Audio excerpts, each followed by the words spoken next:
Professor Supten is a health informatics educationist and independent consultant for digital health standards with a basic training as a medical doctor from the University of Calcutta, who has also completed his PhD in biomedical engineering from IIT BHU. He is included in the roster group of experts for digital health of the World Health Organization and also is the fellow of IAHSI from 2021 until present. Formerly, he was the dean and professor at IIHMR Delhi. Also, Professor Supten was leading a project of the Ministry of Health and Family Welfare, Government of India, as the first project director for the Center of Health Informatics of the National Health Portal, NHP.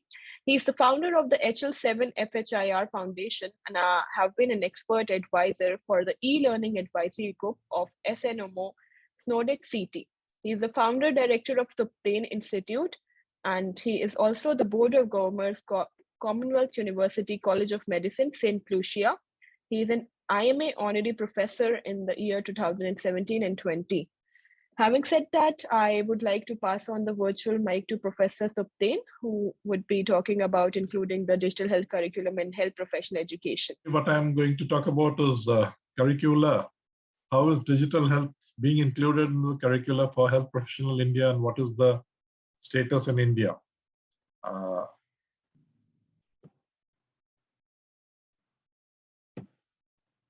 So can you see my second slide? Yep, we can see the second slide. So this is the global strategy on digital health that was for the period 2020 to 25 that has been published by the World Health Organization. They started this division of digital health in 2019, and they published this global strategy on digital health 2020 to 25, where they're defining digital health as a field of knowledge and practice associated with the development and use of digital technologies to improve health. So the definition is pretty simple, but actually it's quite overarching. It's a wide umbrella, so it can cover each and everything under healthcare. Now, if you start with healthcare delivery systems, if you look at the medical curriculum, the doctors who are practicing in India, the curriculum is decided by, earlier it was the Medical Council of India, now it's called the National Medical Commission. Now, they have a competency-based medical education 2018 that was started very recently. And many goals are given there based on the competences. So the goal for learner 2.3.2, that expects the Indian medical graduate to be a leader and member of healthcare team and system with the capabilities to collect, analyze, synthesize, and communicate health data appropriately. Now, this is a very important point and very significant as well. Unfortunately, how to achieve this goal is not detailed in the curriculum. So it, as of now, remains just as a goal and not much is really done on the ground. Now, one of the things regarding digital health, what the Medical Council of India, the erstwhile Medical Council of India was replaced by the Board of Governors in 2020 when the COVID-19 pandemic had just started. They had brought out this telemedicine practice guidelines. And their telemedicine was included as a very important component, which we really saw during the pandemic. And even after that, the telemedicine is being practiced quite successfully. In fact, if you look at it, actually the uptake had gone a lot during the pandemic. After that, it has come down, but it's still much higher than what it was before that. But if you really want to practice digital health properly, we need to first have some digital literacy. That means the individual's ability to find, evaluate, and compose clear information through writing and other media on the digital platform. And we also need to have data literacy, particularly for the healthcare, that's health data literacy. The ability to collect, manage, and apply data in a critical manner, evaluate and manage in a critical manner. In other words, its ability to read, write, analyze, and argue with the data. So that's very important, critical evaluation or arguing with the data. So if we have health data literacy and digital literacy, then we can really have digital health literacy. Just to give an example, what happens now in the bigger cities in India also, we are seeing many people using lots of wearables, the Fitbits and the Apple Watches and so on. And a lot of health information is generated and collected in that. Now, when they go to the doctor for any condition, they expect the doctor to consider that data for devising the best management for them. But that unfortunately often doesn't happen because it's so much huge data. Even the doctors are at a loss in which data to really consider for bettering the management so that the health outcomes are improved. Now, if we come into the allied healthcare professions, so for this also, what happened in India, the process was on, and the National Commission for Allied Healthcare Professions Act, NCHP Act 2021, it was passed in the Parliament and duly notified in the Gazette last year in March. But of course, the National Commission for Allied Healthcare Professions, or NCHP, is yet to be set up. It's in the process of being set up. During 2015-16, when I was working with the ministry, we had actually developed a model curriculum handbook for this health information management. Now, within this National Commission for Allied Healthcare Professions, we are going to have 10 national councils. The 10th council is the National Council for Health Information Management and Health Informatics Professionals. So this is the act that was notified.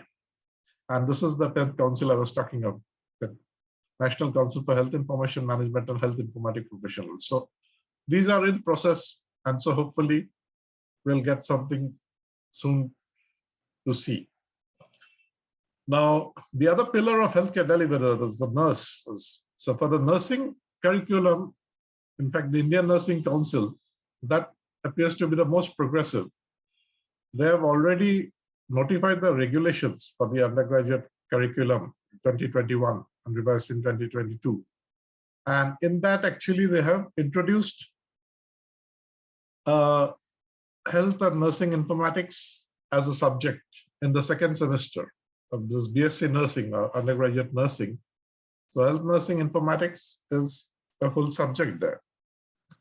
So what are the contents of this? Or if you look at it, this is what they are trying to inculcate, the idea about informatics. Informatics is nothing but the art and science of processing information. So how to do that? And how can that lead to information-based policy making and informed decisions? That's what this is about. So competencies and completion of this course, the students will be able to develop a basic understanding of computer application, patient care, nursing practice, apply the knowledge, computer information technology, patient care, nursing practice, administration, research, describe the principles of health informatics and its use in developing efficient healthcare, demonstrate the use of information system in healthcare for patient care and utilization of nursing data, demonstrate the knowledge of using electronic health record system by clinical practice, apply the knowledge of interoperability standards in clinical setting, apply the knowledge of information communication technologies in public health promotion, utilize the functionalities of nursing information system in nursing. This is the most important, the core of the syllabus lies here. So you should have a nursing information system and you should be knowing how best to use it. And demonstrate the skills of using data and management of healthcare, apply the knowledge of the principles of digital, ethical, and legal issues, utilize the evidence-based practice, and of course, update and utilize the evidence-based nursing practice. The skills they're expected is to utilize computers in improving various aspects of nursing practice, technology in patient care and professional advancement, data for professional development and efficient patient care, using information system for providing quality patient care, using the information system to extract nursing data, and also develop the skill in conducting literature search. So these are the skills and competencies that the Indian Nursing Council expects the Indian nursing graduate to have. So there are 10 modules in that. So the first module really talks about the introduction. Then in the next, we go into the more details. What exactly is data, knowledge? What is the information system and healthcare? What are the different challenges and opportunities? Then how can we get into the clinical knowledge and decision making? And here you can see the standards like SNOMED-CT, ICD-10, CM, NANDA, NOC, all these are also included. Then how best to use the internet and how best to use information for healthcare management. Nursing information system itself is, of course, a full module. And then, of course, healthcare quality and evidence-based practice. So these are the 10 modules which are being covered in the Health and Nursing Informatics curriculum, UG curriculum prescribed by the Indian Nursing Council.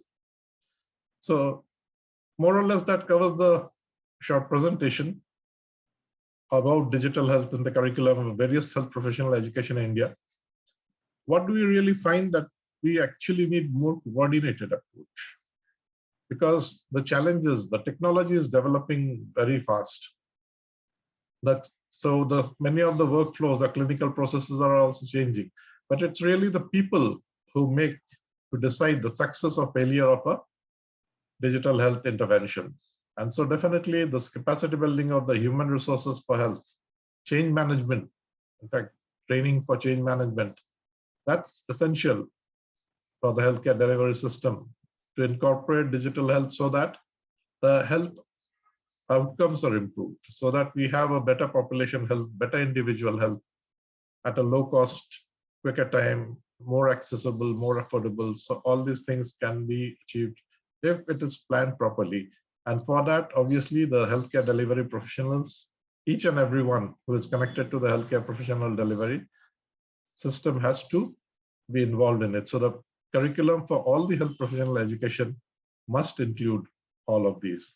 So I think that's the end of my presentation. So thanks for listening, and now I'm open to any questions.